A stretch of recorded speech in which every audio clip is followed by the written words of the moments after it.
here with just an unbelievably special guest, Suzy Kolber. Suzy, you are just a acclaimed journalist, broadcaster. You've broken so many barriers. Welcome to the show. So happy to have you here. Thank you, Digit. This is great. I can't wait to get started. Yes, I mean, people go, Tidge, like you're just doing the LinkedIn lives. I'm like, you have to just do stuff, right? As women, we've learned not to take a back seat. Let's just do stuff. So let's start at the beginning of your career and how you jump started that. Like, what drew you into sports broadcasting, and how did you get started, Suzy? It's the most natural thing in the world because probably like a lot of the people that you know, my whole world as a kid revolved around sports. And the best thing about middle school and high school was practice after school. And that was really everything to me. So it wasn't just about watching stuff, which my family had tickets to the Philadelphia Sixers and the Phillies. It was about participating and playing. Like that was my passion. So to be able to step into something that was truly my passion, my dad owned an advertising agency and I thought I wanted to be a creative artist. And then I realized that in their spare time, the other kids in the art class were drawing and I was playing sports. And I did a quick pivot right before I graduated high school. And then the next step in college was I started interning in what was the CBS affiliate in Miami, and I interned in the sports department. And Wow. that summer, here I am. I'm gripping for the guys. I'm carrying heavy equipment. I'm going to sporting events, and I'm logging the Stanley Cup Finals. And I thought, wow, I could have a job that is somehow related to sports. This works for me. And there Oh my was God. never any sense of I want to be on TV. That was Yeah. never the thought. The thought was I can have a job that somehow involves sports. It's funny, like, so I want to go back like one step when you were playing on the playground. Like, I'm imagining, because we always had that one kid that was like, "It's usually scores," like, were you that kind of person, or were you just like playing? I just wanted to play. I was never Okay. thinking the other side of it. I just wanted to play. And one of the things that maybe as my career went on became more publicized was if you talk about like genuine interest in a sport, and I'm probably most known for NFL, was that I was one of the first little girls in the whole country to play pee wee football. When I was 10, there was nobody else doing it. And it was the headline on the Philadelphia Bulletin, the newspaper of record in Philadelphia. Suzy, a girl, 10, wants to play football. Boys are for it, not adults. I wanted to play football. When I was 8, I convinced my mom to buy me the helmet and the pads so I could wear it for Halloween. But I had my aspirations were bigger. I wanted to play, and I went out for the Pee Wee League. And you made it, I hope. Well, if you want to go back, many, many decades, and some people, parents in general, people, I mean, their agendas are crazy. And Hmm. for some reason, the parents of the other kids of the teams in the league didn't like that a little girl wanted to play. Don't Yep. ask me why. And they threatened to shut down the league if I played. One of the best Crazy. quotes was from my mom at the time, and reporters were there, the media was covering it. Aren't you afraid your daughter's going to get hurt? And she said, not any more so than if I had a boy playing. As a 10-year-old little girl, I was actually stronger than the boys. Yes, they forget about that. They forget about that. And these days, obviously, the opportunities are so different. But at the time, I mean, it was crazy and rare that this little girl wanted to play. But again, that goes back to the true, genuine passion of I loved it. Somehow it was in my soul, no explaining why, but I wanted to play, not watch Yeah. it. I wanted to play. Yeah, we have so much in common. Some similar thing happened to me signing up for Little League. They're like, "You can't play." I'm like, "Wait, what?" I didn't even know I was a girl, I don't think. I was like, "Wait, I was playing with all the boys. I'm hitting it over the fence. You don't want me? I'm such a good player." Anyways, same thing. Parents mess it up. Organizations mess it up. The kids just want to play. So good on you. I'm just howling at, how women, and this is what, we're going to talk a little bit about NIL, but imagine your story, my story, how far we have come. I mean, you're going to be coming on, and I have to promote. This. One of the reasons why I'm doing the LinkedIn Live, Suzy, is that we're promoting our event at Tech Week in New York City on June 6th. It's a Friday. It's an all-day event. Suzy will be our keynote, baby Yeah. doll. You're like a highlighter. You're a headliner.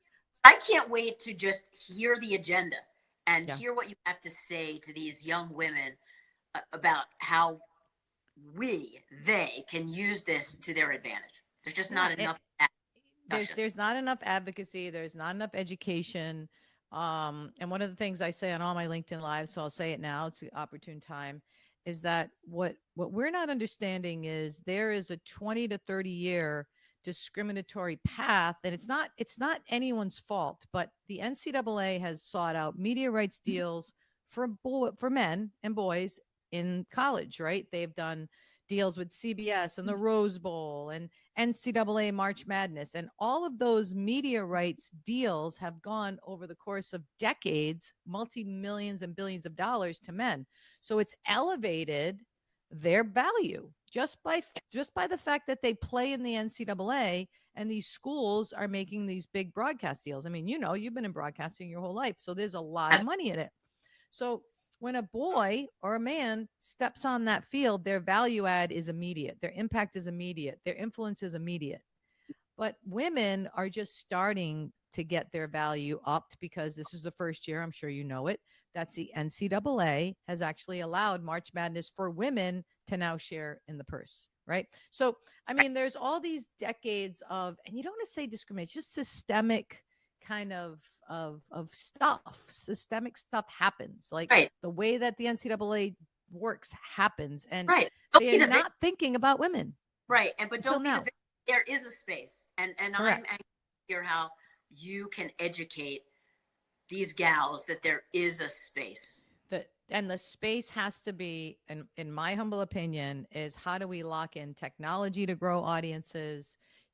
How do we bring value in different ways than men do? I mean, if you really look at some of the data that's out there, I think it's like 52% of NIL deals are going to women. Now, that's it. In my opinion, that's a very deceiving stat because Yes, they it is. may be going to women, but how much are they actually getting? And we all know why women do so well in NIL and in the media and social media because we have stories. We're really good at the camera. We're good at communicating. Like we're naturals at it. So how now do we create that 52% and elevate it from a monetization standpoint? And that's what we're going to talk about. But Right. it is going to take longer than people think. And what I don't want women to go into, Suzy, is to go into an NIL talk and thinking they're going to make the same as men because they're not. They're just not. Like you may have like a Olivia Dunn or Serena Right. There's Williams and Caitlin right. Clark, all those Age guys. Becker, top, top, Yeah, top, they're way up. But way right up. now, Suzy, I really would love to see more women go out doing a lot of deals, maybe smaller deals, but at least they're doing something. I think a lot of women give up. They're like, "Oh, what? My autograph is worth $10. I'm not going to do it." But Right. the power and the impact of this telling their story is what's going to not only increase their value, but show other girls and women about the strength that sport can bring to the table. So, There's a whole enough world about for the me. kids here. They're athletes. Let's open up the world to them. Correct. Correct. So Yes. I want to go back to your story. Okay. Okay. And again, guys, we're here on LinkedIn Live because we're promoting our June 6th event. It's in New York City. It's during Tech Week. Get on, you can see it all over the place, all over LinkedIn. Just look up Digit Murphy, look up UWS NIL agency. You will click the link, you'll find it. But let's go back to you. What was the first moment like in your career that you were like, I can't believe I made it. Like I made it. Like I'm here. Like where was that? You know what the crazy thing about that is? That I was always so uh, game face and grinding away and working hard that throughout my career, I wasn't necessarily, I never had that kind of aha, I made it. Obviously, along the way, there were things that I never took for granted that I'm at the line of scrimmage at an NFL game. I'm on the field for the Super Bowl. I always tried to take that stuff in, but I think I just had my head down so Yeah. much working. That's just me, and maybe I sort of missed out on taking in some of those moments, but that's just me.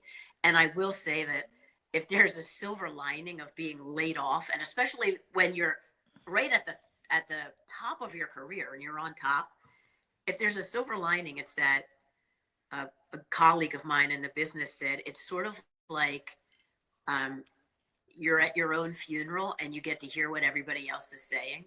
That Mm, was one of the only times in my career where I actually did click to see what people were saying, because my whole career I do not follow myself on social media. I never Google myself. I think that's you're better off. a world of negativity for women in sports. So I never did that. That was the only time I ever actually I took in what people were saying to me and the messages and the things like that, and at that moment then I sort of realized, oh, like I was doing a good job. I was doing a good job and I had an impact, and the way I did my job really meant Yeah. something. Yeah, and it's again the similarities are spooky because I was very similar to you when I coached. I'm like, oh my god, I'm coaching at the national level. Oh my god, I'm coaching with USA Hockey. Oh my god, I'm coaching at Brown in the NCAA championships. And you're just like, you're just so like focused on winning, or you're focused Right. on doing the right thing that next thing you know, it's like, Doing your job.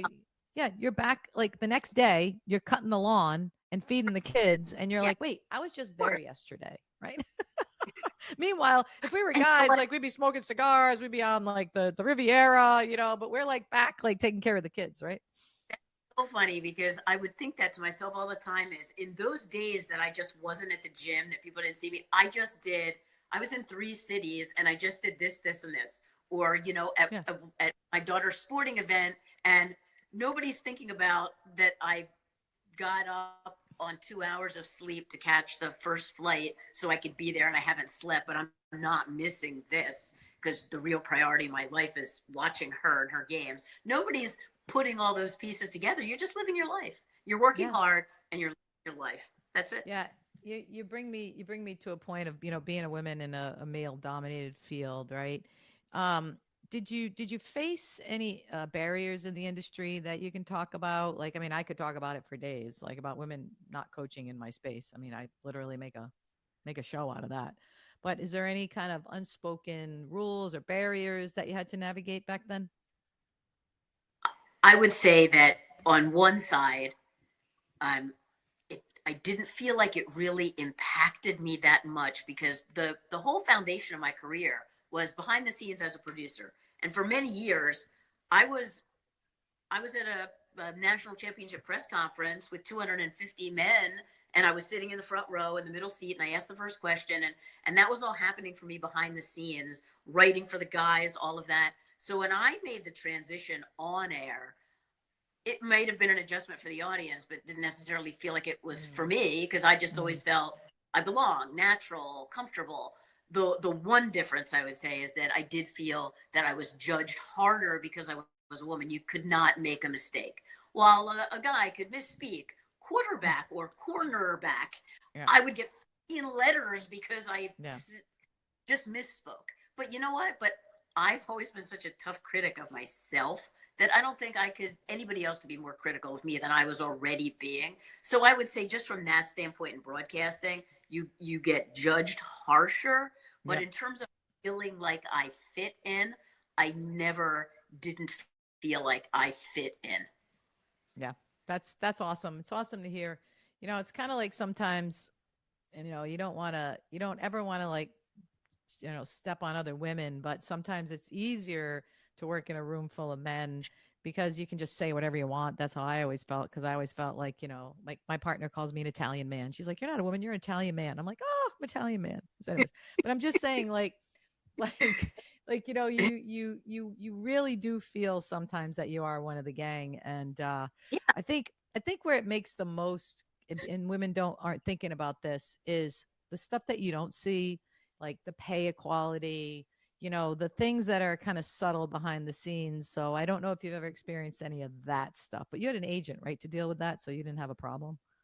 Off and on, off and Mm, on, and really toward the end of my career, agents felt that I was a better advocate for myself, good for you. really.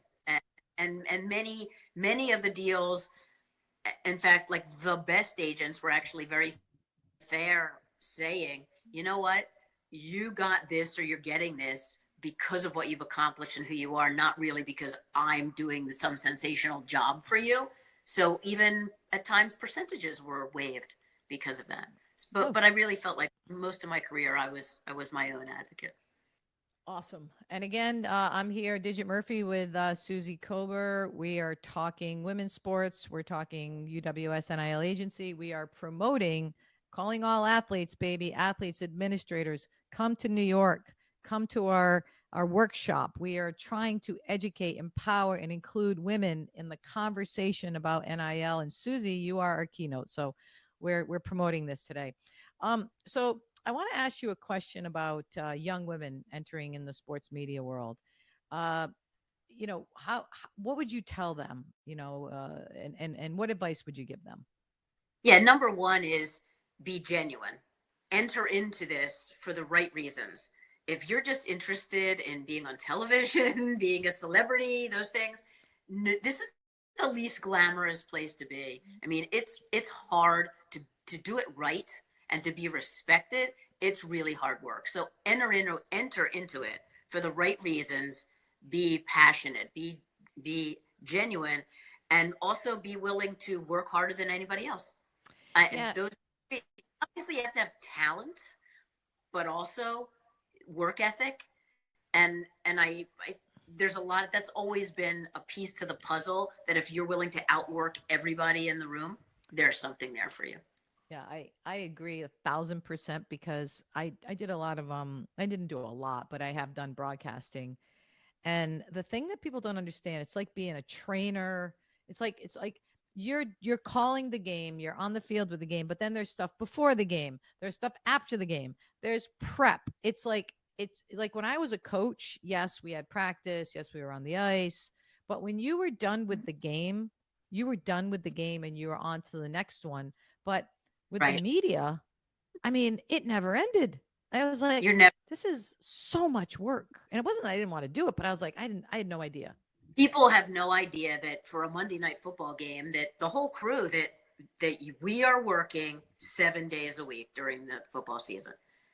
The schedule never ends. To get a game like that on the air is a full time 7 days a week. And my hallmark was my preparation.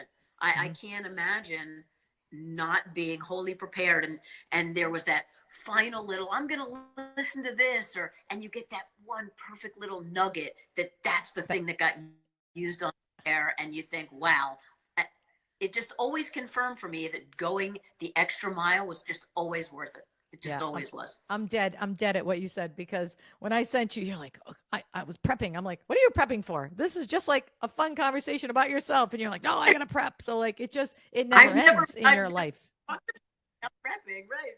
I This is what know, you and do. that's You I prep. now it all makes sense. So let's before I get to a couple of other things, let's talk about how we met and the project that we are working on now because Glenn Great. would be really mad, and so would Allison if we didn't talk Yeah, about this. So super. Susie and I met on a project called Marvella. Marvella is an all-female or inspired sports facility out in Fair Oaks Farm, Newton County, Indiana. Like the girls from the New England girls are going out to Indiana, baby. And that's how we met. So, talk a little bit about Marvella for the boys.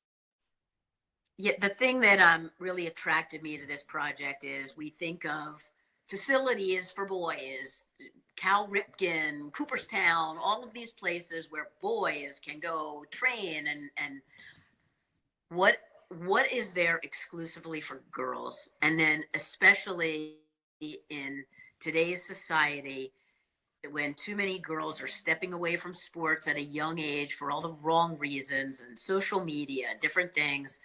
What about combining not just the athletic training that adds strength and empowerment, but how about adding leadership to that and a mental health component? And this project, Marvella, the goal is to incorporate all of that into one place, one facility. And our hope is that it doesn't just end at this facility and can you make it out to Newton County, Indiana?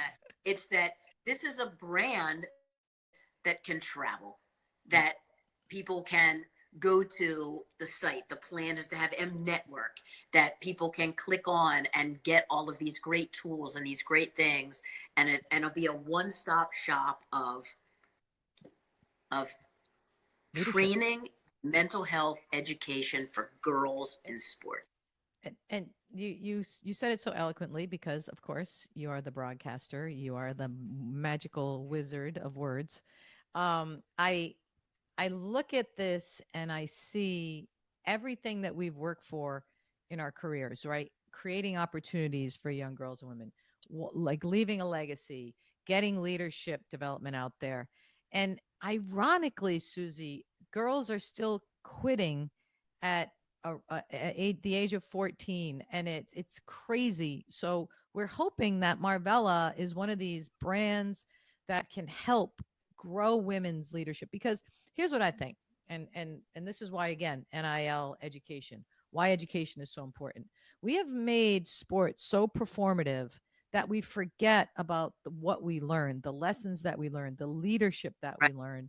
And I think at the end of the day, Marvella is about awakening that in every little girl and their families, because the parents need education, in my opinion, more than everything, because you know as well as I do. Well, maybe I know more because I've been a coach. Like, this many people, like 1% of the people are going to get to the top level. We need to Right. be there for the rest of the population that uses Right. sports as a platform. Right. And I have always said, and one of the things I've been so passionate about, and that the connection to Marvella worked for me, was that I don't think there's anything more empowering for young girls than to be on a team and form those relationships, and you learn accountability and you learn leadership and you show up for practice. And you know what? That sets the tone for the whole freaking rest of your life, where this is how you are in the job place and nobody's taking advantage of you. And you also learn what a team is, and you learn accountability to the people you work with, responsibility, all those things. And of course, as we know, all the statistics show that girls who play sports go on to success, and they go on to the executive positions, and it's empowering in Yeah. every imaginable way.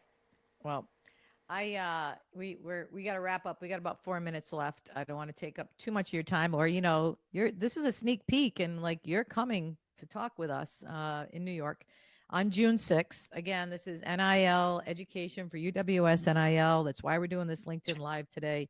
Susie, just a couple of quick questions, okay? Yeah.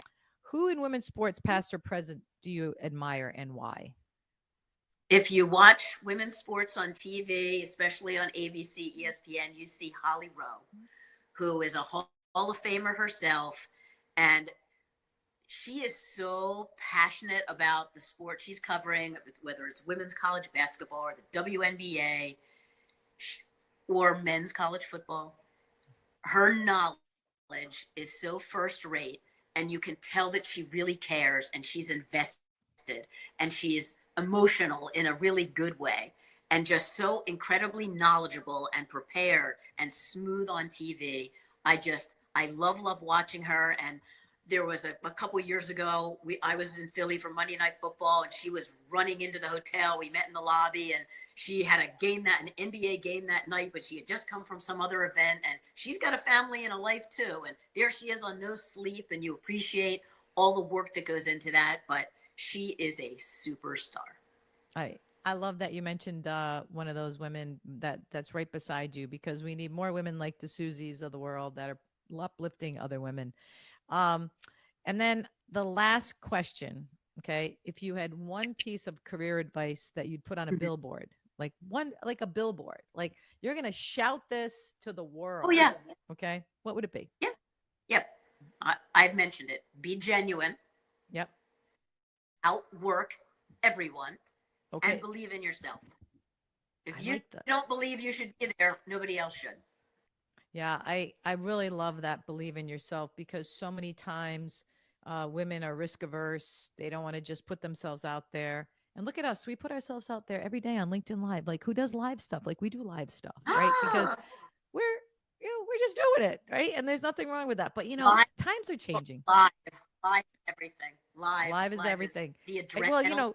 everyone's got the Instagram, right? They're looking at their phones. So, maybe we have the next, Suzy Kolber out there waiting. And the next Suzy Kolber, if you're out there, come to our June 6th event in New York.